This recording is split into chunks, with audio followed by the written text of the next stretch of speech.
Bonjour à toutes et à tous, on se retrouve pour la correction du contrôle numéro 2 en terminale SPMAT, géométrie, récurrence, dérivation. Beaucoup de choses, donc on commence avec l'exercice 1, on considère une fonction f définie sur R dans la représentation graphique, donc est donnée dans le repère ci-dessous. Le point A, qui a pour coordonnées 0-1, appartient à la courbe, et on sait que la tangente ACF en A passe par le point B de coordonnées 10, 6. Donc c'est en gros les informations qu'on voit ici, hein, mais c'est bien confirmé ici que le point A a pour coordonnées 0-1 et le point B a pour coordonnées 10, 6. On admet que f de x peut s'écrire sous la forme x plus a exponentielle bx, où a et b sont des nombres réels, et première chose, à l'aide du graphique évidemment, montrer que a égale moins 1. Donc pour ça, alors à l'aide du graphique, ou même tout simplement à l'aide des informations qui sont ici, hein, on sait que le point A a pour coordonnées 0-1, et on sait qu'il appartient à la courbe de f. Donc, je peux écrire sans aucun problème que f de 0 égale moins 1, car le point A de coordonnées 0-1 appartient à la courbe de f. Et donc, ça veut forcément dire que si je remplace x par 0, si je remplace ici x par 0, ça va nous donner 0 plus a facteur de exponentielle de b fois 0 est égal à 1. Autrement dit, a fois exponentielle de 0 est égal à moins 1. Voilà, si je commence à faire des erreurs de signe, ça va pas le faire. Et exponentielle de 0, c'est égal à 1. Donc ça me donne directement a égale moins 1. Voilà, et on obtient directement la réponse souhaitée par l'énoncé. On a ici a égale moins 1. Bon, question suivante. Déterminer graphiquement la valeur de f' de 0. Alors cette fois-ci on ne parle plus de f mais on nous parle de f'. Donc on se rappelle que f' de 0 est le coefficient directeur. Donc ça c'est par définition, hein, c'est le coefficient directeur de la tangente ACF, au point d'abscisse 0. Au point d'abscisse 0. Autrement dit au point A. Puisque le point de CF qui a pour abscisse 0, c'est justement le point A. Et donc la tangente dont on parle ici, bah, c'est la droite AB. Donc f' de 0, est le coefficient directeur de la droite AB. Donc là, c'est une lecture graphique, f' de 0 égale, donc on nous demande une lecture graphique, donc je pars de A, je vais jusqu'à B, bah, si je compte, là c'est facile, A, on part de 0, donc je compte 1, 2, 3, 4, 5, 6, 7, 8, 9, 10 carreaux ici en abscisse, et puis je remonte jusqu'à B, je compte 1, 2, 3, 4, 5, 6, 7 carreaux en ordonnée. Donc j'ai ici 7 carreaux en ordonnée, 10 carreaux en abscisse. Pour calculer le coefficient directeur, c'est y divisé par x, donc 7 sur 10. Donc f' de 0 est égal à 7 sur 10 ou 0,7 si vous préférez. Hop. Ok. On admet que f est dérivable. Alors, elle est dérivable puisque exponentielle bx est dérivable en tant que composé de la fonction exponentielle avec une fonction affine. X plus a c'est une fonction affine donc dérivable et donc on a le produit de deux fonctions dérivables. C'est pour ça que f est dérivable sur R. Montrer que pour tout réel x, f' de x est égal à bx moins b plus 1 exponentielle bx. Bon, là, évidemment, on ne peut plus utiliser le graphique. Il faut utiliser ça. Donc, ici, on a un produit. Donc, question 3. Pour tout x appartenant à R, on pose u de x égale x plus a. Et v de x égale exponentielle bx. Donc, u' de x égale 1. D'accord, la dérivée de x plus a, attention, ici la variable c'est x, donc le coefficient directeur ici c'est 1. Et v de x, et v' de x, pardon. Donc là, c'est de la forme exponentielle u. D'accord, donc quand je veux dériver quelque chose de la forme exponentielle u, c'est u' fois exponentielle u. Donc ici, évidemment, c'est pas le u qui est là. Hein. Je parle de ce truc-là. Ça, c'est b fois x, c'est une fonction affine. Donc la dérivée de b fois x, c'est b. Ça, c'est une fonction affine de type que vous avez vu en première, hein. C'est-à-dire une exponentielle avec une fonction affine. Donc ça fait b fois, et puis on recopie exactement l'exponentielle. Donc maintenant on peut écrire, pour tout x appartenant à R, du coup f' de x égale, et là cette fois-ci j'utilise la formule qui est bien connue, u fois v', c'est égal à u'v plus u fois v'. Donc f' de x égale, donc u' fois v, donc ça fait 1 fois exponentielle bx, plus u, x plus 1, fois v', fois b exponentielle bx. Bon, on se rappelle qu'on connaît la valeur de a, on sait que a est égal à moins 1. Donc ici, au lieu d'écrire x plus 1, je vais écrire x moins 1. Donc ça fait ici exponentielle bx, plus x moins 1, facteur de b exponentielle bx. Bon, dès qu'on a de l'exponentielle, on pense tout de suite ici là, à factoriser. Hein. On a exponentielle bx, donc je peux factoriser l'exponentielle. Ça me donne exponentielle bx, facteur de... Alors évidemment, là, on n'oublie pas, c'est comme si j'avais un 1 exponentielle bx. Hein. Donc quand je factorise, j'ai 1 plus, entre parenthèses, x moins 1 fois b. Et donc maintenant, il ne me reste plus qu'à développer le x moins 1 fois b. D'accord, j'ai juste à développer ça maintenant. Donc ça me donne égal, donc exponentielle bx, donc fois 1. Non, pardon, je suis en train de redévelopper. Donc ça donne exponentielle bx, facteur donc de 1, plus, et donc là je développe, donc j'ai b fois x, moins, quoi, b fois 1, donc moins b. Voilà, donc ça fait 1 plus bx moins b. C'est pas écrit dans le même sens que dans l'énoncé, mais c'est bien exactement la même chose. Donc je vais le réécrire dans le même sens que dans l'énoncé. f' de x égale exponentielle bx, facteur de... Alors l'exponentielle était après, bx moins b plus 1. Donc on va le mettre là. Bx moins b plus 1 fois exponentielle bx. Hop. Bon, c'est vraiment pas nécessaire, hein. Là je le recopie juste pour que ça soit dans le même sens que l'énoncé, mais réellement, on pouvait s'arrêter à la ligne du dessus, c'est exactement la même chose. Ok. Calculer la valeur de b. Bon, bah on va évidemment utiliser la question 2, à savoir que je sais que f' de 0 est égal à 7 sur 10, et donc je peux calculer la valeur de b.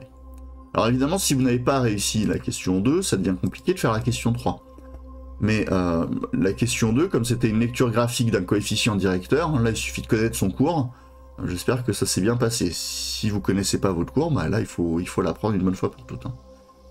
Donc, calculer la valeur de b, on sait que f' de 0 égale 7 dixièmes. Donc on sait que f' de 0 est égal à 7 dixièmes. Donc, c'est parti. On remplace par 0, donc ça fait b fois 0 moins b plus 1 fois exponentielle de b fois 0 est égal à 7 dixièmes. Donc évidemment, là je prends l'expression de la dérivée, mais pas de la fonction f. Bon bah b fois 0, c'est 0, donc j'obtiens moins b plus 1 fois exponentielle 0. Hein. Donc j'ai moins b plus 1 fois exponentielle 0, exponentielle 0 ça fait 1. Donc j'ai moins b plus 1 égale 7 dixièmes. Ce qui nous donne moins b est égal à 7 dixièmes moins 1, mais 1 c'est pareil que 10 dixièmes. D'accord ? Donc ça fait moins 3 dixièmes. Et donc si moins b est égal à moins 3 dixièmes, on trouve que b est égal à 3 dixièmes. Hop. Voilà. Donc au final, on connaît maintenant l'expression de f. On sait que f est égal à x moins 1 exponentielle de 3 dixièmes de x.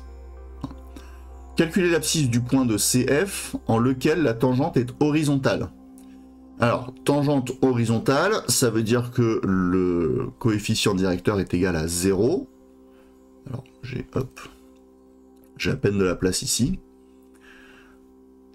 Donc, la tangente est horizontale si et seulement si, donc son coefficient directeur est égal à 0, donc si et seulement si f' de x est égal à 0. Ce qui nous donne, donc f' de x, c'est ça. Donc ça fait, alors je vais écrire avec b, donc ça fait bx moins b plus 1 facteur de exponentielle bx est égal à 0, mais l'exponentielle est strictement positive. Donc, un produit de facteurs est nul si et seulement si au moins un des facteurs est nul. Ça peut pas être l'exponentielle qui est égale à 0, donc c'est forcément bx moins b plus 1. Donc bx moins b plus 1 est égal à 0. J'isole x, donc ça fait b moins 1. J'ajoute b moins 1 de chaque côté. B moins 1. Et je divise par b. D'accord ? Et on sait que b est différent de 0, donc il n'y a aucun problème. Alors, b moins 1, alors nous on a ici 1 moins b, on sait que b moins 1 ça fait moins 7 dixièmes. Je vous laisserai faire le calcul. Mais donc on obtient que x est égal à moins 7 dixièmes, divisé par b, c'est-à-dire divisé par 3 dixièmes. Donc ça fait moins 7 dixièmes multiplié par 10 tiers, et au final on obtient que b est égal à moins 7 tiers. Pardon, pas b, c'est x. Hop. Attendez, parce que là j'ai effacé des trucs. C'était x égale b moins 1 voilà, sur b. Et donc, x égale moins 7 tiers. Donc la tangente est horizontale lorsque x égale moins 7 tiers, et c'est le seul cas. Et si on regarde, moins 7 tiers, c'est moins 2, quelque chose. On est à peu près ici, et en effet, ici, il semblerait que la tangente soit horizontale. Il semblerait que ce soit bien en plus le seul endroit où c'est le cas. Voilà. Donc c'est terminé pour la partie A de l'exercice 1. Donc maintenant on connaît l'expression de la fonction f, et on va passer à la partie B.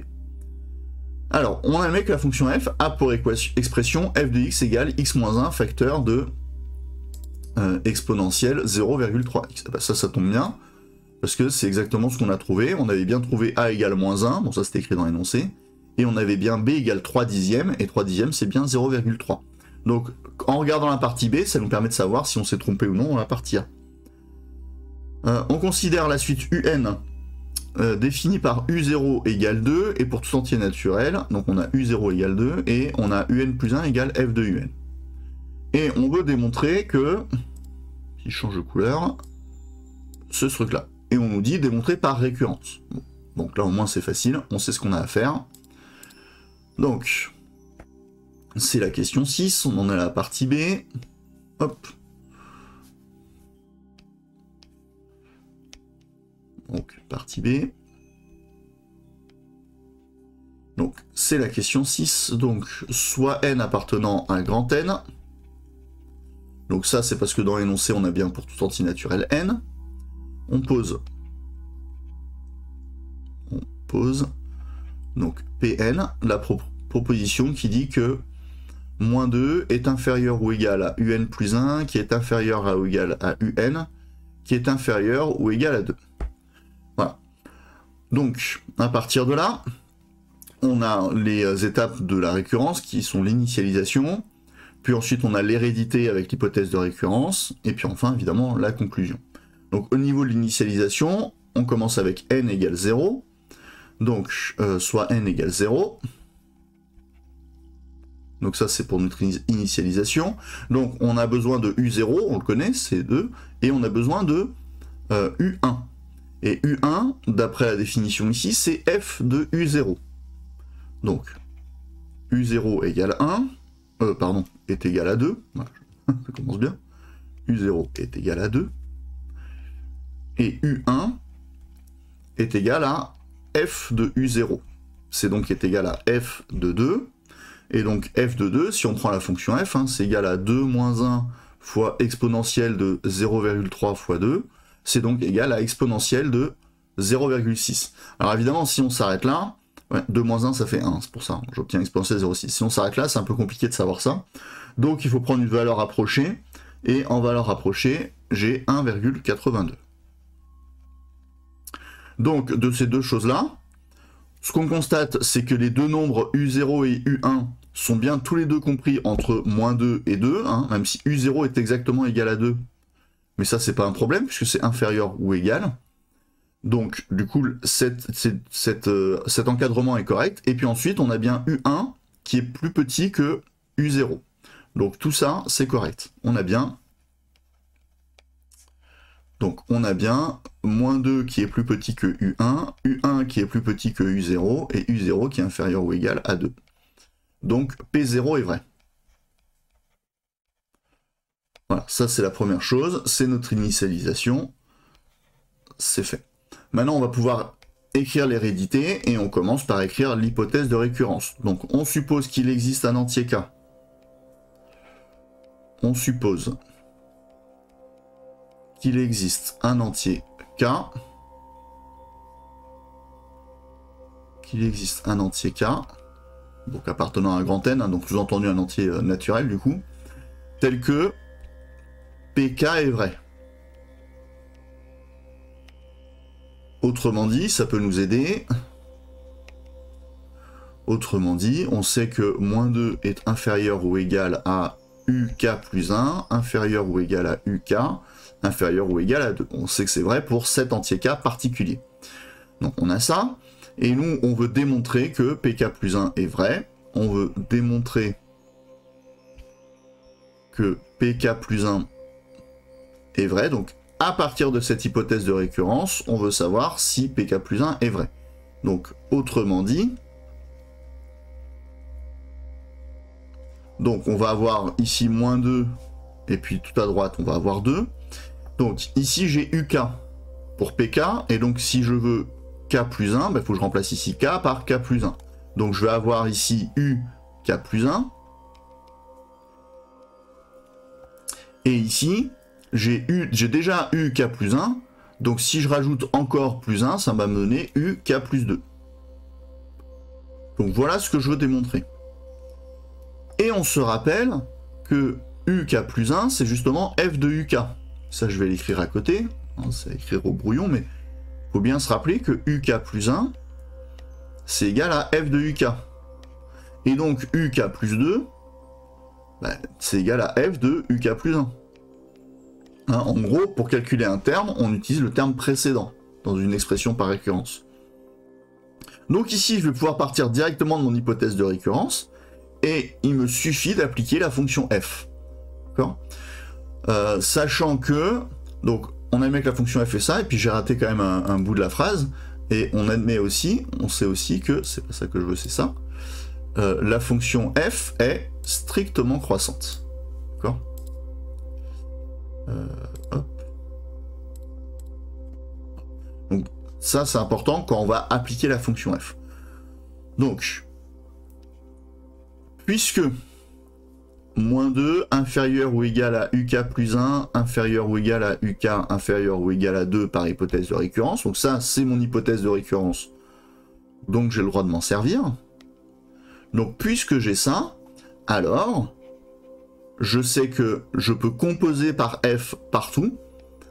Donc je peux écrire f de moins 2, je peux écrire f de UK plus 1, je peux écrire f de UK, et je peux écrire f de 2. C'est comme quand vous faites une multiplication. En fait, quand vous faites une multiplication, c'est comme si vous composiez avec une fonction affine qui correspond à multiplier, une fonction linéaire si vous voulez. Bon, donc là je peux composer avec la fonction f partout. La question c'est de savoir est-ce que je change le sens de l'inégalité ou non. Et comme la fonction f est croissante, on ne change pas le sens de l'inégalité. Donc j'obtiens directement ça. F de moins 2, il faut le calculer. Donc je vais le mettre ici. Alors attendez, déjà, il faut que je précise là quelque chose quand même. Hop, car f est croissante. Hop. Donc, f de moins 2, eh bien, on regarde l'énoncé, hein, c'est x moins 1 exponentielle 0,3x. Donc c'est moins 2 moins 1 fois exponentielle de 0,3 fois moins 2. Donc ça fait moins 3 fois exponentielle de moins 0,6. Alors je l'avais écrit quelque part. F de moins 2, bah, ça fait moins 1,65. Voilà. Et f de 2, j'ai pas besoin de le réécrire, j'ai déjà calculé ici, je sais que ça fait 1,82. Bon. Donc, ici, alors attention, il y a une confusion, souvent les élèves disent « Ah, bah, l'exponentielle c'est toujours positif, donc j'obtiens un nombre positif. » Oui, alors l'exponentielle est toujours positive, mais là par contre je multiplie par moins 3, hein. Donc évidemment le résultat ici est négatif. Donc, ici, je peux bien écrire... Hop, donc le f de moins 2, bah, je peux le remplacer par une valeur approchée. Ce qui nous intéresse, c'est qu'il est plus grand que moins 2. Donc ça, c'est vrai. Donc peu importe. Hop, au niveau de la valeur approchée. Inférieur ou égal. F de UK plus 1. Je l'ai rappelé ici, c'est UK plus 2. Ça tombe bien. F de UK, c'est écrit dans l'énoncé, c'est UK plus 1. Alors c'est écrit dans l'énoncé avec N, hein, mais c'est pareil. Et F de 2, on l'a calculé tout à l'heure, c'est 1,82. Donc, ce qui nous intéresse, c'est d'avoir cet encadrement, qu'on a bien ici, quoi, cette inégalité, UK plus 2 inférieur à UK plus 1, et nous on veut moins 2 et 2. Bon, bah là, ça pose pas de problème, parce que ce nombre-là, il est bien plus grand que moins 2, donc je vais bien pouvoir ici ajouter à gauche, là, j'ai bien moins 2 qui peut se mettre ici sans problème, et puis à droite, je peux très bien ajouter 2, puisque 1,82, il est bien inférieur ou égal à 2. Donc c'est terminé, alors je vais le réécrire évidemment proprement. Mais on a bien, donc moins 2, inférieur ou égal à UK plus 2, inférieur ou égal à UK plus 1, inférieur ou égal à 2, donc PK plus 1 est vrai. PK plus 1 est vrai. Donc on a notre proposition qui a été initialisée, on sait qu'elle est héréditaire, donc les deux choses en même temps suffisent pour dire qu'elle est vraie pour tout n. Donc, d'après le principe de récurrence,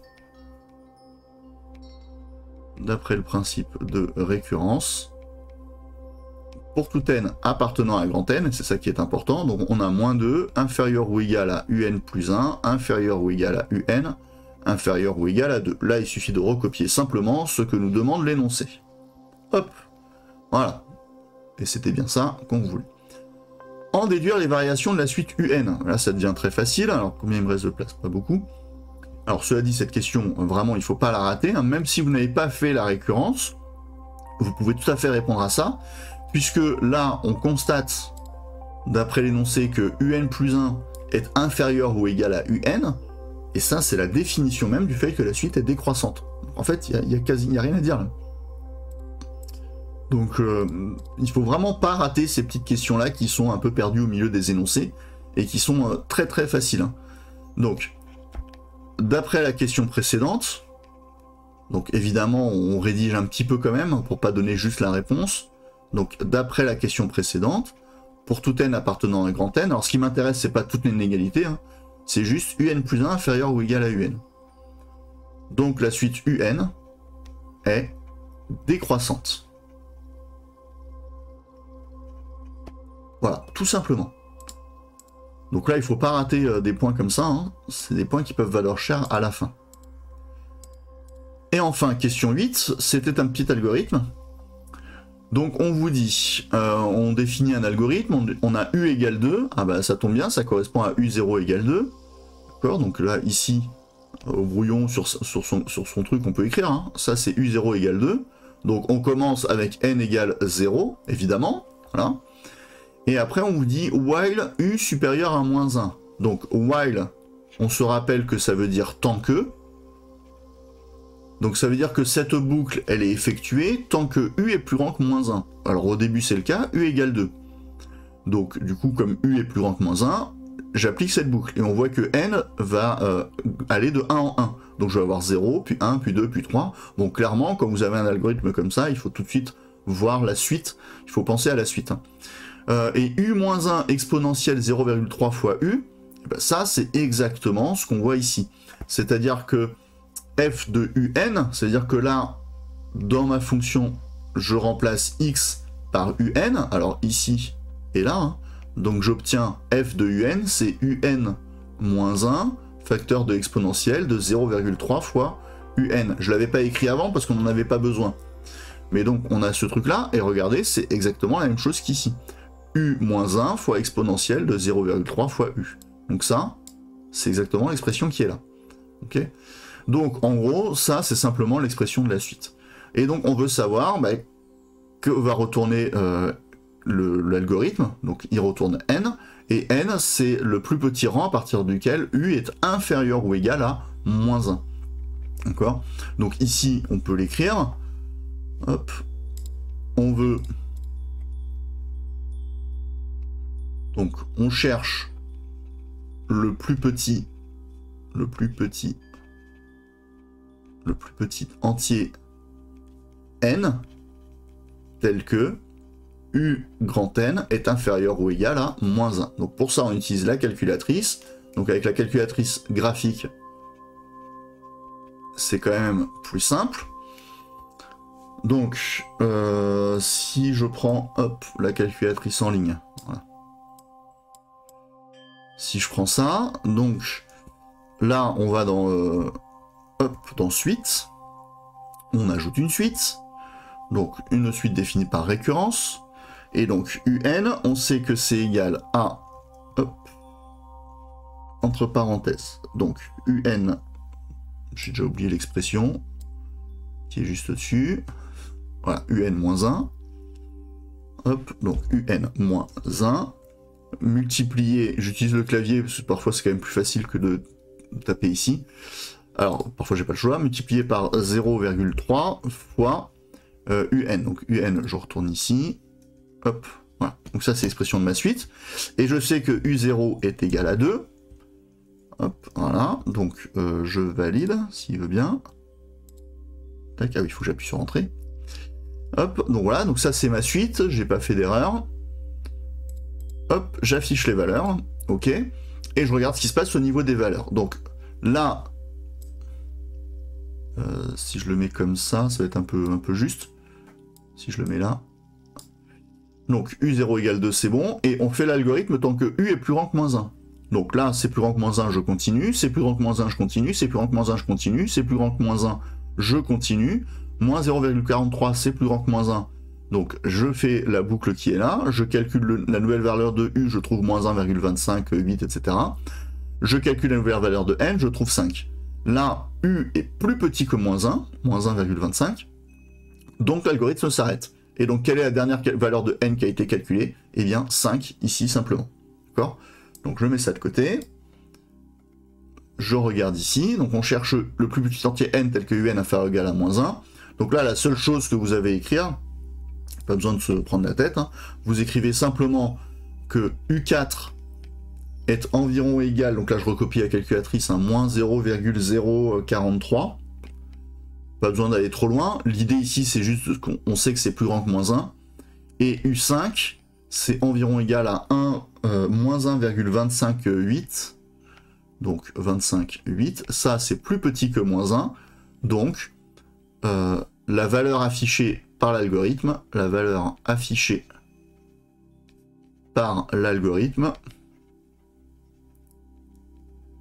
est n égale 5.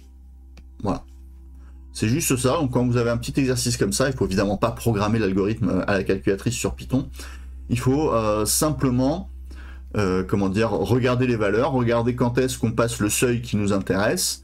Et là, on sait que la suite est décroissante, d'accord? Et donc, là, on ne peut pas savoir forcément que ça va descendre en dessous de moins 1. Mais bon, l'énoncé était comme ça, donc on le sait. Et donc, on arrive à n égale 5. Voilà, donc c'est la fin de cet exercice-là, qui était un exercice quand même assez important, hein. Il y avait beaucoup de choses. Il y avait donc évidemment des fonctions, des dérivées, tangentes, plein de définitions qu'il faut connaître depuis au moins l'année dernière, donc il faut réapprendre si vous ne les avez pas en tête. Il faut absolument, ça peut paraître compliqué, mais c'est vraiment des méthodes assez classiques qu'on peut vous demander régulièrement le jour du bac. Donc il faut bien faire attention à ça, et on voit que même si c'est un exercice qui part sur les fonctions, on peut facilement y insérer des suites sans aucun problème, et donc généralement des suites définies par récurrence avec cette fonction-là. Et donc s'il y a une récurrence, une suite définie par récurrence, la plupart du temps, il peut y avoir une récurrence, c'est pas obligatoire là, mais vous savez de toute façon que le jour du bac, vous aurez forcément au moins une récurrence à faire, normalement. Donc voilà, donc il faut bien apprendre tout ça, il faut bien apprendre la rédaction de la récurrence. En plus, connaître la rédaction, ça aide ensuite à structurer sa pensée, donc il faut faire ça. Voilà. Allez, je vais passer à l'exercice 2. L'exercice 2 était un exercice de géométrie dans l'espace, donc on a un cube ABCDEFGH, on a les points I, J, K tels que donc I est le milieu de GH, donc on peut déjà, alors surligner I milieu de GH, vous pouvez, mais surtout ce qui peut aider aussi, c'est de coder la figure ici. Hop, et puis en plus, quand vous le codez à la main, vous voyez bien que ça a été ajouté sur la figure, donc ça permet d'aider. HJ est égal à 3 quarts de HD. Donc HJ égale 3 quarts de HD. 3 quarts de HD, ça veut dire que ici on a 1 quart et que là on a 3 quarts. Évidemment écrit comme ça c'est pas très mathématique, mais c'est pas grave. Ça c'est au brouillon, c'est pour vous aider, puis surtout c'est pour vous rappeler les proportions. Et puis K est le milieu de FB. Donc ici je sais que K est le milieu de FB. Voilà. Et première question, donc on considère le point L tel que CL, quoi, première partie, on considère le point L tel que CL est égal à 7 quarts de CG. Alors CG ça va vers le haut, donc 4 quarts de CG c'est comme ça, et donc si je fais 7 quarts, pardon, c'est donc 4 quarts plus 3 quarts, et donc ça continue un peu vers le haut, et donc j'ai le point L qui est à peu près ici, quoi. Voilà. Donc là, bon, voilà, vous pouvez vous amuser à le placer précisément, mais c'est pas nécessaire, on sait qu'il est quelque part par là-haut, et qu'il appartient à la droite CG surtout. Donc exprimer GL en fonction de CG. Bon, bah, cette première question, c'est comme tout à l'heure ce que je disais, il faut pas la rater. Ça fait partie des petites questions qui vérifient vos connaissances de base, et il faut être capable de les écrire. Alors, ouais, j'ai assez de place, et puis ça c'est la partie B. Donc, bon, la partie A est pas très longue, mais je vais quand même écrire la question 1, je vais la faire ici quand même, pour m'économiser un peu de place. Donc, je veux GL en fonction de CG. Bon, bah clairement déjà, GL, si je veux le point C, il faut que je fasse apparaître le point C. Vous savez que la seule façon de faire ça, c'est d'utiliser la relation de Chasles. Donc c'est égal à GC plus CL. Donc ça, c'est d'après la relation de Chasles. La relation, évidemment, je vais pas avoir assez de place pour écrire, de Chasles. Bon. Nous, on veut tout en fonction de CG. Bon, bah ça tombe bien, puisque GC, bah, c'est égal à moins CG. Et que CL, c'est égal à 7 quarts de CG. Donc plus 7 quarts de CG. Alors moins CG avec une flèche évidemment, c'est pareil que moins 4 quarts de CG.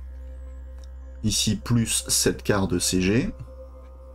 Et moins 4 quarts plus 7 quarts, ça fait 3 quarts. Donc j'obtiens ici 3 quarts de CG. Hop, et ça c'est GL. Hop. Voilà. Alors là, l'énoncé ne nous donnait pas la réponse. Mais bon, vous doutez bien que si là, pour CL, donc tout ça là, de C vers L, ça correspond à 7 quarts de CG. Bon, bah en gros, combien il reste? Bah, il reste 3 quarts. Donc GL égale 3 quarts de CG. Voilà. Donc là, la réponse a été quasi évidente, mais c'est justement des petits points pour vérifier que vous savez utiliser la relation de Chasles sur un exemple simple avant de faire les exemples un peu plus complexes. Puisque justement, exemple un peu plus complexe, il faut maintenant exprimer IJ en fonction de AB, AD et AE.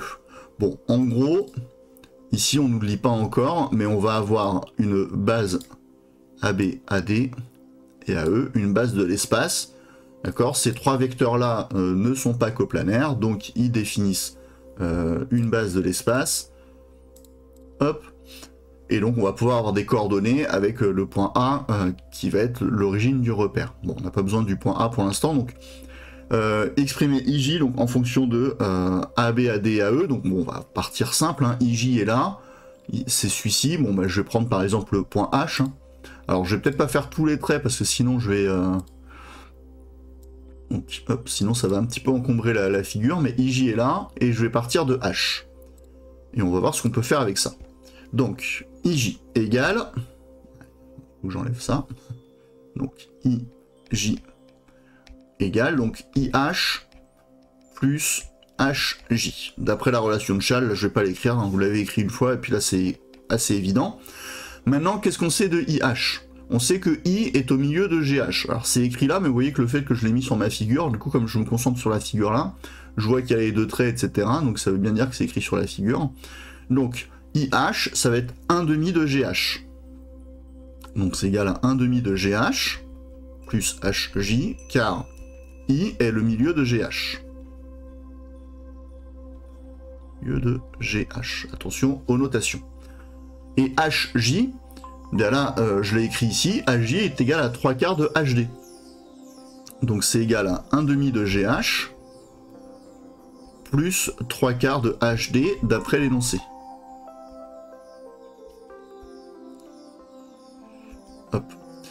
Et maintenant, il y a juste à trouver des vecteurs égaux. GH, alors c'est égal à BA, donc en gros c'est égal à moins AB. Donc IJ est égal à moins 1 demi de AB. Plus, alors HD, HD on va vers le bas, donc ça correspond au vecteur EA. Et moi je vais le vecteur AE, donc en fait ça va pas être plus, ça va être moins. Donc moins 3/4 de AE. Voilà. Donc ça on peut le voir entre guillemets, puisque IJ, on voit bien qu'on va vers le bas et on va vers l'arrière du cube. Donc c'est bien dans deux sens opposés à la façon dont le repère a été représenté ici. Hop. Tac, voilà. On va faire pareil pour IL. Alors si vous avez de la place, vous pouvez faire évidemment vos calculs côte à côte, hein, surtout des calculs comme ça qui sont assez longs. Bon là moi je me suis pas laissé de place, donc je vais le faire ici. B, donc IL égale, et puis je vais faire un peu comme tout à l'heure, je vais regarder où est-ce qu'il est IL. Alors IL, bon là il est là-haut. Alors je pourrais passer par H, mais je vais passer par G. Pourquoi est-ce que je décide de passer par G? Parce que justement dans la question 1, on nous a posé une question sur GL. Donc ça peut être utile. Donc IL, ça va être égal à IG plus GL.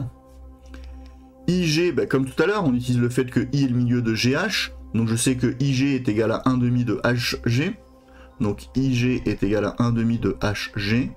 Et GL, je sais que c'est égal à 3/4 de CG. Et maintenant, on regarde. HG, là, c'est bien égal exactement au vecteur AB. Donc c'est égal à IL, et donc égal à 1 demi du vecteur AB. Plus 3/4. Et CG, CG, il va vers le haut, donc ça correspond au vecteur AE. 3/4 de AE.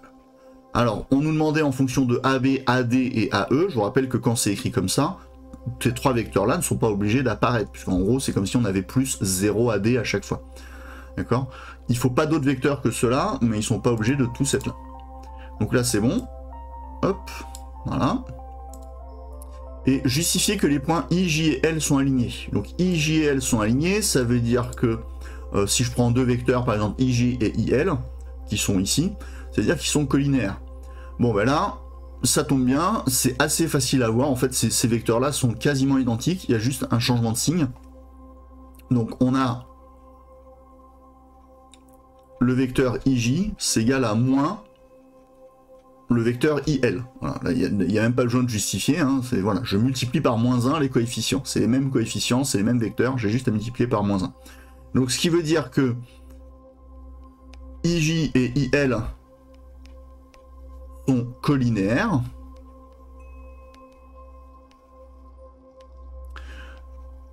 Donc les points I, J et L, les points I, J et L sont alignés, hop, puisque ces deux vecteurs-là sont collinaires et qu'ils ont la même origine. Bon, évidemment, il faut maîtriser le vocabulaire, et il faut maîtriser les notations, hein, on ne parle pas de points collinéaires, on ne parle pas de vecteurs alignés, etc. Donc voilà, donc c'était la seule chose qu'il y avait à faire, hein. Justifier que les points I, J et L sont alignés, bah, il suffisait juste de constater que les deux vecteurs étaient collinaires, trouver le coefficient de collinéarité, et puis c'était terminé, quoi. On admet que les plans BCG et IJK sont séquents.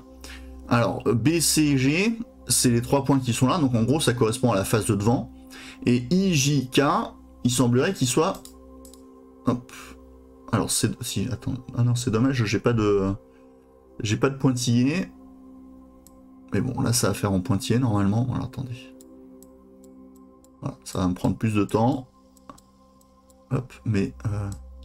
c'est plus correct de faire ça comme ça. D'ailleurs, le vecteur AE, j'aurais dû le faire en pointillé aussi. Hop, voilà. Donc, IJK qui est là, en fait, il faut imaginer qu'on vient couper le cube, et IJK, bah, il vient du coup couper aussi ce plan ici. Voilà. Donc, on admet que BCG et IJK sont séquents. Voilà, ça on nous dit, ok, ces plans sont séquents. Et justifier que la droite KL est la droite d'intersection de ces deux plans. Alors là, par contre, évidemment, sur le dessin, bah, c'est pas du tout évident de voir que l'intersection de ces deux plans, c'est la droite KL qui est là, quoi. Voilà. Alors, comment on peut faire ça? Donc, déjà, le point K, En fait, il faut justifier que K appartient à ces deux plans, d'accord? Et il faut justifier que L appartient aussi à ces deux plans. Donc la question c'est comment on fait ça? Okay. Bon, là on va regarder le point K déjà pour commencer, c'est le plus simple. Le point K, forcément, il appartient au plan IJK. Donc ça c'est assez évident. Hop. Alors c'est la question 3. Donc, le point K appartient à IJK, au plan IJK. Alors ça, il n'y a pas besoin de le justifier, c'est évident. Hein, voilà, c'est comme le point A appartient à la droite AB, le point R appartient à la droite RS, bon voilà, le point K, il appartient au plan IJK, il y a son nom dedans, donc il appartient au plan. Maintenant la question c'est pourquoi est-ce qu'il appartient au plan BCG? On l'a dit, le plan BCG, ça correspond à la face de devant. D'accord? Et le point K, il appartient justement au segment BF. Il est au milieu même du segment BF, mais ça on s'en moque. Ce qu'on veut, c'est juste qu'il appartient à ça. Donc du coup, comme le point K appartient au segment BF, ou à la droite BF, et que la droite BF, elle est dans ce plan-là, du coup, on peut directement aussi en déduire que le point K est dedans. Ça, c'est parce que vous avez un cube. Donc là, je dis, en gros, j'énonce un truc simple, quoi, une évidence. C'est parce qu'on est dans un cube, hein, donc voilà. Dans le cube, A, B, C, D, E, F, G, H, le plan BCG correspond à la face avant.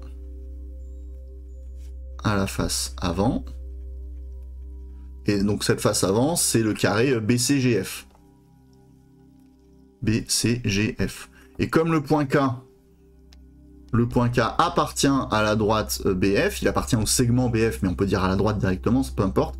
Donc K appartient à BF, donc K appartient forcément au plan BCG. Voilà. Donc du coup j'ai K qui appartient à IJK et K qui appartient à BCG. Ainsi, le point K appartient forcément à l'intersection des deux plans. Voilà. Ça, c'est la première chose. Donc ça, c'est notre premier résultat intermédiaire. Le point K, il est dans les deux plans, donc il appartient forcément à l'intersection des deux plans. Ensuite, il faut regarder le point L. Alors, le point L, ça peut paraître plus difficile, parce que là, le point L, on voit pas trop ce qu'on en fait, mais en fait, pas tant que ça. Déjà, on sait que I, J et L sont alignés. Donc, puisque I, J et L sont alignés, donc I, J et L sont alignés, donc ils sont sur une même droite, donc autrement dit, je peux dire que le point L appartient à la droite IJ. Et si le point L appartient à la droite IJ, je peux dire aussi que le point L appartient donc forcément au plan IJK. Ok? Alors, on va dire ça se voit sur le dessin entre guillemets, j'ai placé le point L un peu au hasard, mais de toute façon, il faut pas utiliser vos yeux, hein, il faut vraiment utiliser un raisonnement mathématique, mais le raisonnement, il est assez évident. Les points IJL sont alignés, on le sait, IJL sont alignés, donc forcément, le point L appartient à la droite IJ, et donc le point L appartient au plan IJK. Il faut vous rappeler, hein, ce plan-là, j'ai tracé un triangle orange, mais c'est un truc infini. Ensuite, comment on fait pour démontrer que le point L appartient au plan BCG? Et bien en fait, on va utiliser le même argument. On sait que GL, je vais même prendre directement l'énoncé, on sait que CL est égal à 7 quarts de CG. Puisque CL est égal à 7 quarts de CG, alors le point L appartient aussi à la droite CG. D'accord? Puisque les deux vecteurs sont collinéaires, donc les trois points C, L et G sont alignés. Et si les points sont alignés, on a bien le point L qui appartient à la droite CG. Ce qui est assez évident, c'est comme ça qu'on l'a construit. Et donc, si le point L appartient à la droite CG, c'est le même raisonnement, alors forcément, il appartient au plan BCG. Donc, L appartient au plan BCG. Voilà. Ainsi, le point L appartient aux deux plans en même temps, donc il appartient à l'intersection des deux plans. Et on sait que quand deux plans s'intersectent, ils s'intersectent en formant une droite. Et là, j'ai deux points qui appartiennent à cette droite. Et une droite, elle est exactement définie par deux points. Donc, j'ai pas besoin d'aller plus loin. On en déduit directement. Par conséquent, ou en conclusion, comme vous voulez, Par conséquent, l'intersection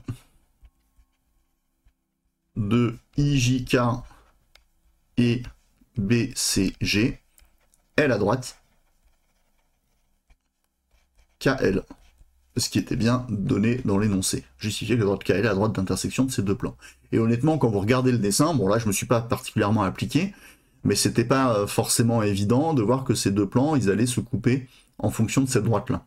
Okay, et cette droite-là, donc, qui est bien au niveau de la face avant, hein, qui est bien sur le plan défini par la face avant, et surtout, c'est ça qui est pas facile à voir, elle appartient au plan orange. Là. Voilà. Ça, c'était pour la partie A. Donc, purement des démonstrations purement géométriques, hein, d'accord, des raisonnements purement déductifs. On passe à la partie B avec des coordonnées. Donc, on se place dans le repère A, AB, AD, AE, voilà, donc le repère dont je parlais tout à l'heure. Donc j'ai refait la figure, hein. Je vais juste retracer le repère qui est là, et puis là, le vecteur AE, je vais le faire en pointillé, pour faire les choses un peu mieux. Hop, voilà. Tac. Bon. Sans justification, donner les coordonnées du vecteur AG. Alors A est l'origine du repère, donc ça veut dire que le vecteur AG a les mêmes coordonnées que le point G. D'accord ? Donc, les coordonnées de AG sont les coordonnées de AG sont... Et donc, si je regarde, pour aller de A vers G, ben, je dois faire une fois AB, plus une fois AD, plus une fois AE. Donc, c'est 1, 1, 1. Alors, je vous le mets même... Du coup, là, c'était pas demandé, c'était sans justification, hein, mais pour que ça soit bien clair, AG, c'est égal à une fois AB, plus une fois AD, plus une fois AE. Voilà, c'est pour ça qu'on a 1, 1, 1. Tac. Montrer que P appartient à la droite AG. Donc, hop, B. Alors, le point P, il a pour coordonnées 4 septièmes, 4 septièmes, 4 septièmes. Donc il est quelque part à l'intérieur du cube, parce que vous imaginez que vous faites 4 septièmes, 4 septièmes et puis 4 septièmes. Donc voilà, il est quelque part dans le cube. Et il se trouve qu'on vous dit, bah, il faut démontrer qu'il appartient à la droite AG. Bon, bah, pour ça, il faut pas s'embêter, hein. Le point P a pour coordonnées 4 septièmes, 4 septièmes, 4 septièmes. Donc les coordonnées de AP, puisque A est l'origine du repère, les coordonnées de AP sont bah, 4 septièmes, 4 septièmes, 4 septièmes. Voilà. Et donc, on constate que le vecteur AP, bah, c'est simplement 4 septièmes du vecteur AG. Voilà. Ce qui veut dire que les vecteurs AP et AG sont collinéaires. Et donc les points A, P et G sont alignés. Voilà. Et donc ainsi, s'ils sont alignés, bah, le point P appartient bien à la droite AG. En l'occurrence, il appartient au segment AG, puisque ici, 4 septièmes est plus petit que 1. Voilà. 4 septièmes ici est plus petit que 1, donc le point P appartient au segment AG, mais bon, peu importe. Là, ce qui nous intéressait surtout, c'était que A, P et G étaient alignés. Voilà. Ok, donc le point P appartient à la droite AG. Bon, évidemment, si vous n'arrivez pas à faire ça, n'oubliez pas quand même que vous avez cette information-là. Hein, faut y penser quand même, hein, même si vous n'avez pas à faire la démonstration. Question 5. Sans justification, donnez les coordonnées des points I, J et K. Donc, question 5. Les coordonnées. Donc, les coordonnées de I sont... Alors, c'est parti. Le point I, je sais qu'il est au milieu ici de GH. Hein. Donc, pour aller aux coordonnées de I, par exemple, je peux faire donc AD plus DH plus une moitié de AB. Alors attention, il faut commencer par AB, hein. Donc l'abscisse, c'est AB. Donc en gros, c'est 1,5. Donc 1,5. Après, j'ai fait une fois AD complètement et une fois AE complètement. Donc c'est 1,5, 1, 1. Voilà, les coordonnées de I sont ça. Celles de J, donc sont... Alors, Le point J ici, on se rappelle, il est défini tel que, finalement, si je vais vers le haut, DJ est égal à 1/4 de DH. Ok, donc ça, c'est dans l'énoncé au départ. Hein. Donc là, j'ai 0 fois AB, je fais directement AD plus 1/4 de AE. Il fallait pas justifier, hein. Donc là, je vous l'explique oralement, mais vous pouviez directement écrire les réponses. Donc 0, 1 et 1/4. Hop. Et celle de... donc... IJK sont, alors K il est au milieu de BF, donc là c'est 1 fois AB, 0 fois AD et la moitié de AE. Donc là pour K c'est 1, 0 et 1 demi.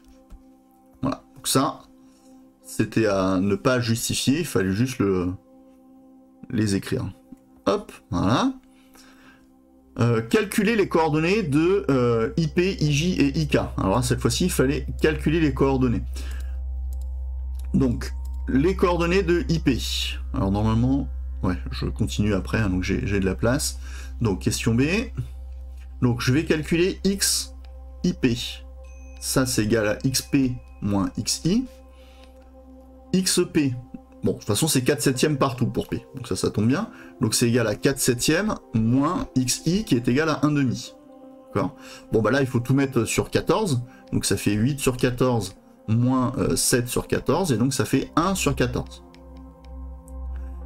YIP, c'est YP moins YI, point d'arrivée moins le point de départ.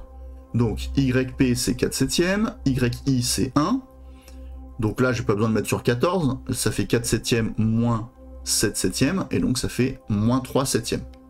Voilà. Si vous voulez vous amuser, vous pouvez tout mettre sur 14 en vous disant que peut-être qu'à un moment il faut tout mettre au même dénominateur, mais là je vais pas le faire. Et donc ZIP, c'est égal à ZP moins ZI. Alors évidemment, ça c'est des calculs très rébarbatifs. Il faut être capable de les faire rapidement sans erreur, d'accord ? Puis pas perdre de temps. Et là, on constate que c'est exactement la même chose, donc c'est moins 3/7. Voilà, donc les coordonnées de IP sont... Les coordonnées de IP sont... Hop... parenthèse, donc là j'ai 1 sur 14, moins 3 sur 7 et moins 3 sur 7. Donc de même, ça vous avez le droit de le faire, parce que c'est vraiment exactement la même méthode. Donc on nous demande les coordonnées de IJ. Alors donc là évidemment IJ, il ne faut pas se tromper, hein, c'est XJ moins XI, donc c'est 0 moins 1 demi, 1 moins 1 et 1/4 moins 1. Donc vous allez avoir moins 1 demi, 0 et moins 3/4. Voilà. Et celle de... Alors, je sais plus lequel on demande. Donc on demande IP, IJ et IK. Donc pareil, on fait avec K. Hein, donc ça moins ça, ça moins ça et ça moins ça.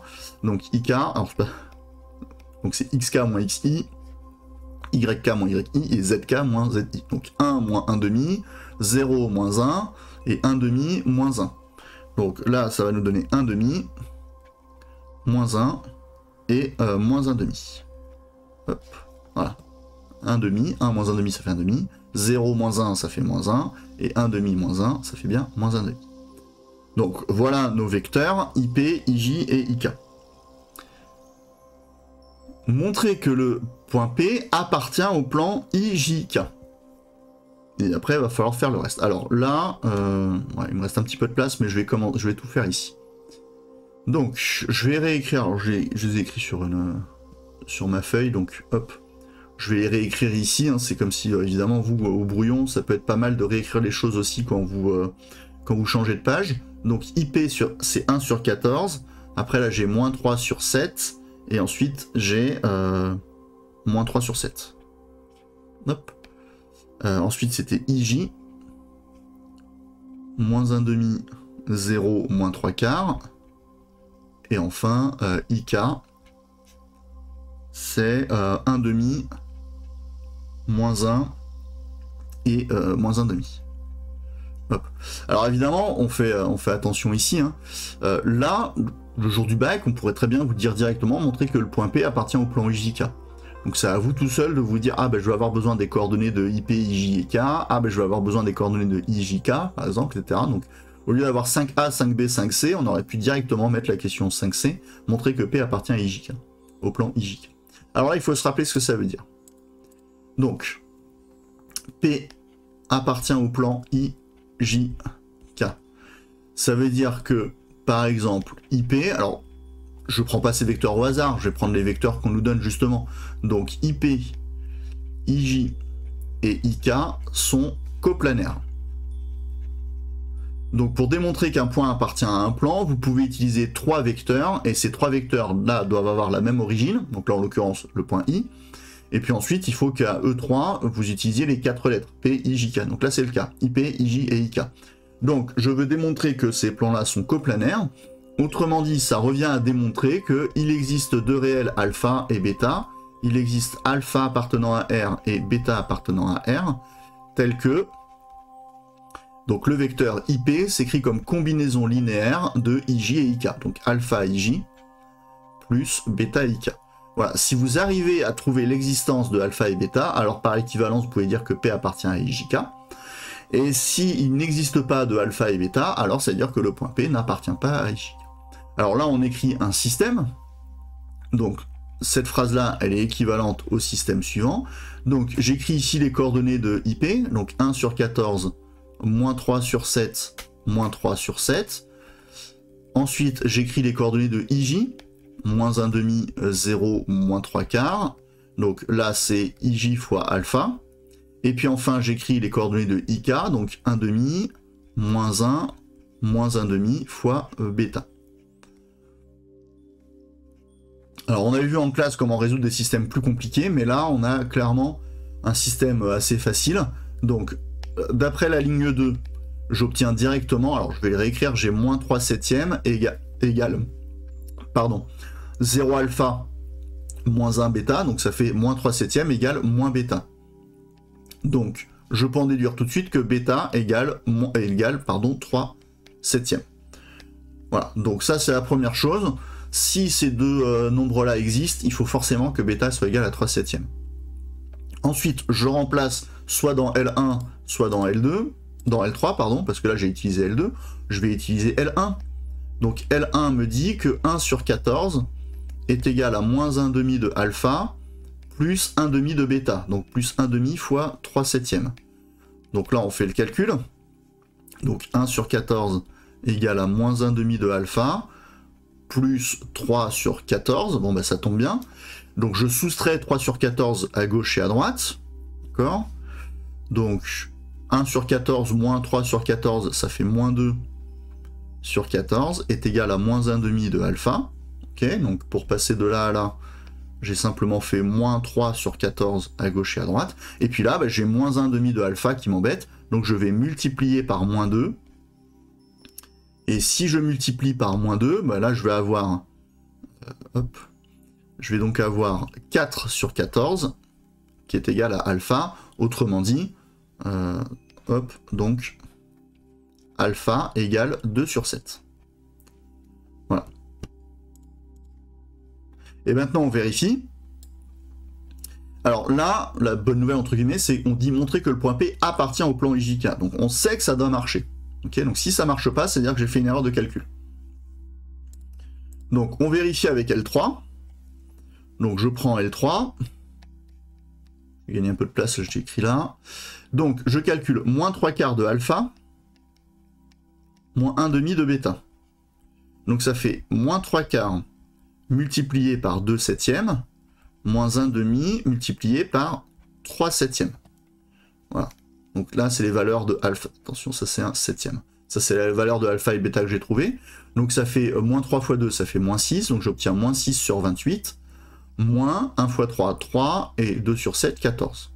Hein, bon, je peux simplifier. Là, 6 sur 28, bah, ça fait justement moins 3 sur 14. Donc ça fait moins 3 sur 14, moins 3 sur 14. Donc au final, on obtient moins 6 sur 14. Et moins 6 sur 14, si je simplifie par 2, ça fait moins 3 sur 7. Et moins 3 sur 7, c'est exactement ici, hein, avec le signe moins, c'est exactement ce qu'il fallait trouver. Le système est compatible.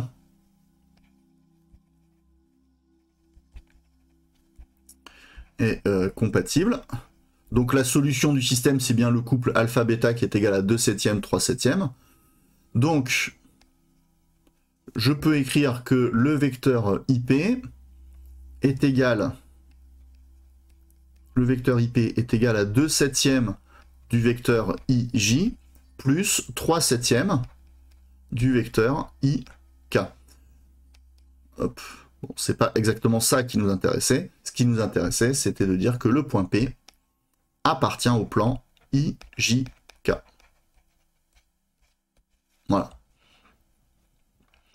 Il ne me reste pas beaucoup d'espace, mais bon, on va s'en sortir.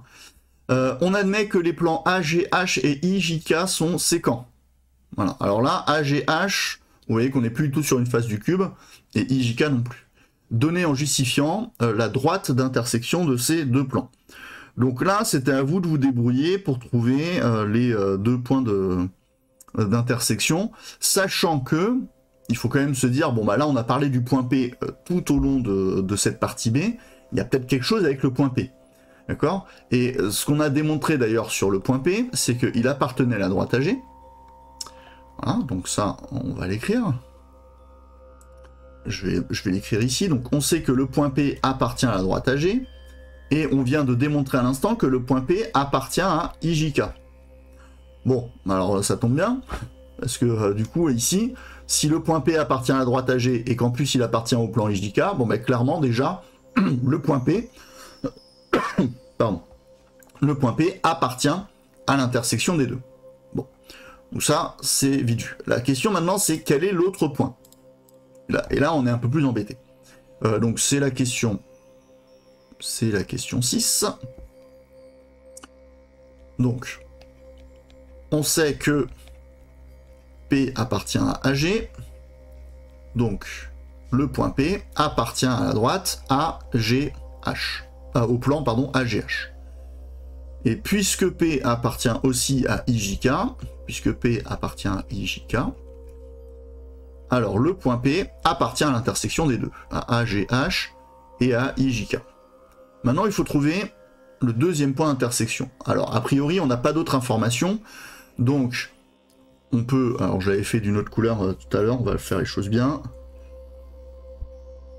Hop, annuler. J'avais pris le rose là, du chien, comme vous voulez. Alors, donc on a cette première information. L'autre information maintenant, c'est de trouver un autre point qui appartient à ces deux plans-là. Donc je disais, on n'a pas beaucoup d'informations, donc on peut parier que c'est soit le point I, soit le point J, soit le point K. D'accord ? On peut essayer de se dire que c'est ça. Mais il faut regarder le plan AGH maintenant. Alors si je regarde AGH, donc il y a évidemment la droite AG, qui est dans ce plan-là, c'est d'ailleurs pour ça que le point P était sur la droite AG, quoi, était dans le plan AGH, parce qu'il appartenait. Et puis ensuite, on a H. Bon, bah là, voilà, ça y est, fin du suspense. Quel point je vais utiliser entre I, J et K? Bah, je vais clairement utiliser le point I. Le point I est le milieu de GH, donc il appartient à la droite GH, et donc en particulier, il appartient au plan AGH. Et voilà. Et donc là, la figure peut quand même aider parfois. Bon, la vraie démonstration, c'est simplement de dire que le point I appartient à la droite GH, donc le point I appartient au plan AGH. Voilà, donc c'est-à-dire ça, même sans figure, uniquement avec cette information-là, sans la figure, on pouvait dire ça. D'accord ? Maintenant, la figure nous aide quand même à se rendre compte qu'on avait cet argument-là, qu'on avait utilisé il y a quelque temps, à se rappeler de cet argument-là.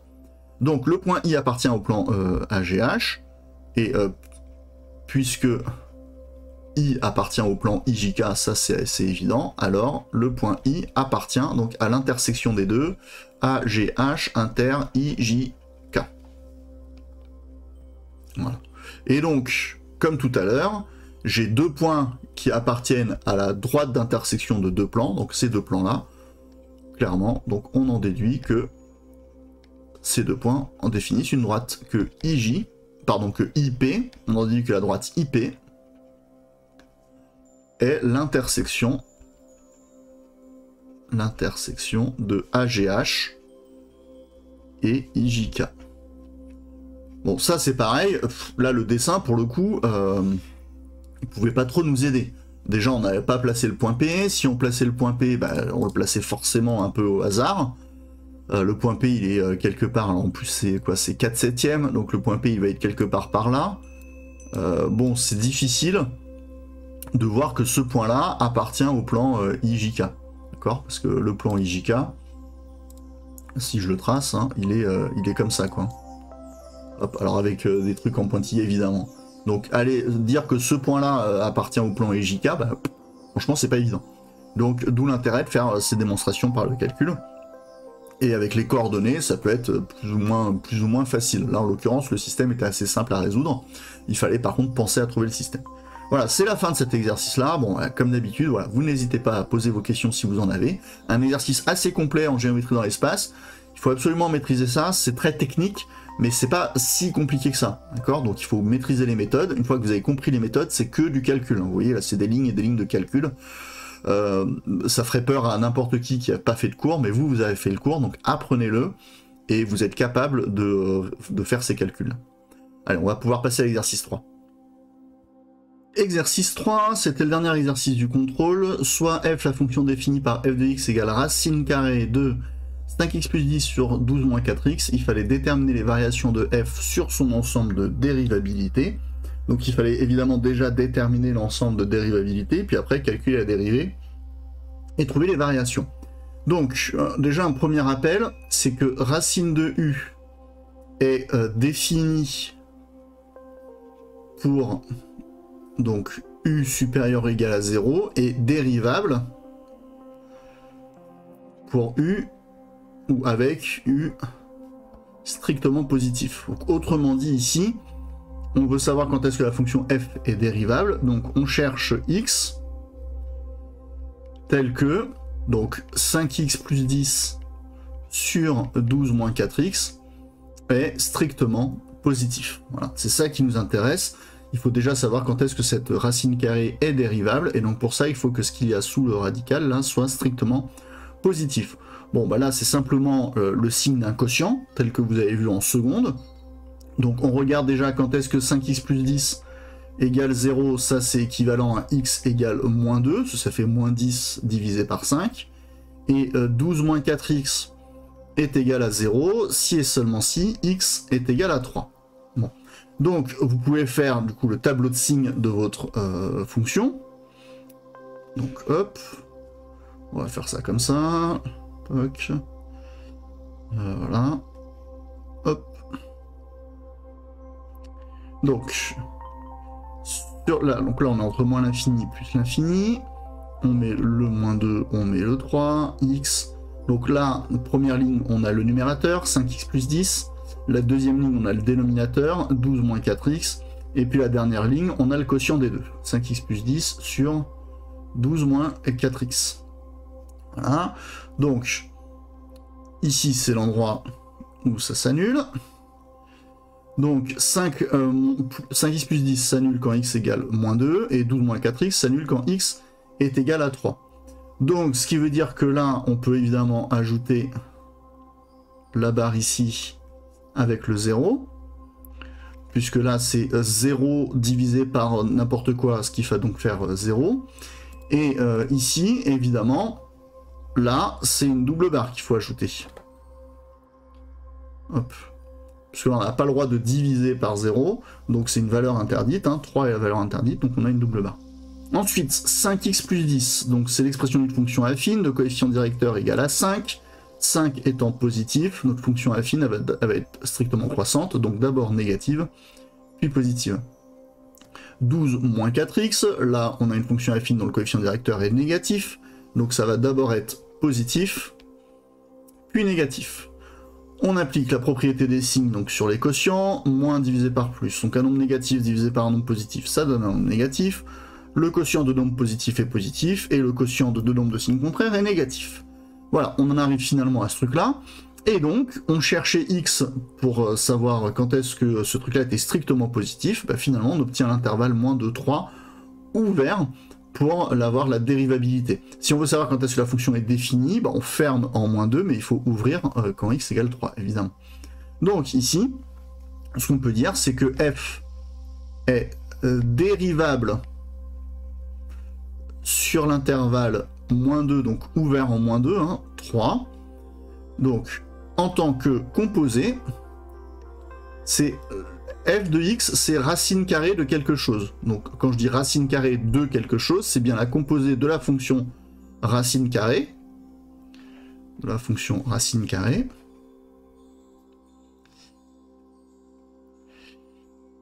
avec une fonction rationnelle, ou une fonction quotient si vous préférez, avec une fonction rationnelle dérivable sur moins de 3 et strictement positive.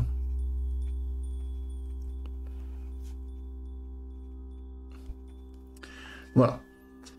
Donc on peut dire les choses dans différents sens, hein, mais en gros c'est quand même ça l'essentiel, c'était qu'il fallait regarder quand est-ce que cette fraction-là était strictement positive. Donc maintenant qu'on sait ça, bah, y a juste à appliquer la formule qui dit que si je veux calculer racine de u, la dérivée de racine de u, c'est u' sur 2 racines de u. Voilà, donc il ne reste plus qu'à appliquer ça. Donc ça veut dire que je dois dériver ce truc-là. Donc pour x, pour tout x appartenant à l'intervalle, donc moins 2, 3, on pose u de x égale donc le quotient, 5x plus 10 sur 12 moins 4x. Et on a donc u' de x égale, alors là je vais pas écrire, je vais rappeler, mince, qu'est-ce qu'il me fait je vais rappeler la formule ici, u sur v' égale u'v moins uv' sur v carré. Bon, mais évidemment le u que j'utilise ici, ce n'est pas le u que j'utilise là. Donc je vais pas réécrire la formule pour éviter qu'il y ait une confusion avec les u. Par contre, on va simplement appliquer cette formule. En gros, je dérive le numérateur et je multiplie par le dénominateur, moins le numérateur multiplié par la dérivée du dénominateur, et je divise par le dénominateur au carré. Bon. Donc u' de x, ça fait donc la dérivée de 5x plus 10, c'est 5. Je multiplie par le dénominateur, donc 12 moins 4x, et ensuite je fais moins la fonction u, donc 5x plus 10, fois la dérivée du dénominateur, c'est-à-dire moins 4. Et tout ça, je divise par 12 moins 4x, le tout au carré. Voilà. Donc ce qui me permet ensuite, en développant, 5 fois 12, ça fait 60. J'obtiens 60 moins 20x, et là, attention, j'ai un moins 4 multiplié avec un moins ici, donc ça va devenir plus 4. 4 fois 5x, ça fait 20x. Et ensuite, j'ai 4 fois 10 qui fait 40. Donc tout ça divisé par le dénominateur au carré. Hop, je sais que le dénominateur ne s'annule pas, on a tout fait pour, hein. Et on va évidemment pas développer le carré, puisqu'on sait que c'est un nombre positif. Et donc au final, u' de x est égal à 100 divisé par 12 moins 4x, le tout au carré. Voilà, donc ça c'est une première chose. C'était finalement le plus compliqué, hein. Dans cet exercice-là, il fallait penser à trouver l'ensemble de dérivabilité en faisant le signe du quotient, et ensuite il fallait trouver la dérivée du quotient. Parce qu'après, une fois que c'est fait, honnêtement, la dérivée de la racine de u, là il n'y a pas grand-chose à faire, à part appliquer directement la formule. Donc pour tout x appartenant à l'intervalle moins 2, 3, eh bien f' de x, d'après la formule, c'est u' sur 2 racines de u. Donc égal, donc u', c'est écrit là, c'est écrit là-haut, hop, je vais faire ça directement, comme ça sera peut-être un peu plus propre. C'est pas ça que je voulais faire. Donc u' c'est 100 divisé par 12 moins 4x, le tout au carré. Divisé par racine de u, donc en gros je réécris le truc là avec un 2 devant, donc je réécris la fonction f, hein. Donc divisé par 2 fois racine carrée de, eh ben, qu'est-ce qu'on avait? On avait 5x plus 10 divisé par 12 moins 4x carré. 12 moins 4x, pardon. Voilà. Bon, et on doit déterminer les variations de f sur cet ensemble de dérivabilité, donc entre moins 2 et 3. Bon, là, c'est pas bien compliqué. On a 100 qui est positif et 2 qui est positif, et pour tout x de l'intervalle moins 2, 3, on sait que 12 moins 4x au carré, moins 4x le tout au carré, bah, c'est positif, d'accord? Et en plus, la racine carrée de machin, donc racine carrée de 5x plus 10 divisé par 12 moins 4x, c'est une racine carrée, donc ça aussi c'est positif. Donc au final, tout est positif dans l'expression de f, on a des quotients et un produit par 2. Donc ici on en déduit que f' de x est strictement positif pour tout x appartenant à l'intervalle moins de 3, et donc dans ce cas-là, et ainsi, f est strictement croissante sur l'intervalle moins 2, 3. Ça met fin à cet exercice, et ça met fin à la correction du contrôle. Hop, voilà, je vais terminer là-dessus. Bon, donc je répète, hein, le calcul f' de x, en plus trouver le signe de f' de x, là c'était vraiment très très facile. Ce qui était plus compliqué, c'était de faire tout le travail qu'il y avait avant. Donc, il faut vraiment avoir ça en tête. Il faut comprendre que quand je détermine racine de u, il faut que u soit strictement positif pour que ça soit dérivable. Et donc, on applique des méthodes vues en seconde. Donc, il faut avoir évidemment en tête toutes les méthodes que vous avez apprises les années précédentes. Voilà, donc c'est terminé pour cette correction. N'hésitez pas à poser des questions si vous en avez, il faut absolument que vous soyez capable de refaire ce contrôle sans erreur, quoi. En tout cas avec moins d'erreurs que ce que vous avez fait précédemment. Voilà, allez, je vous laisse là et à très bientôt.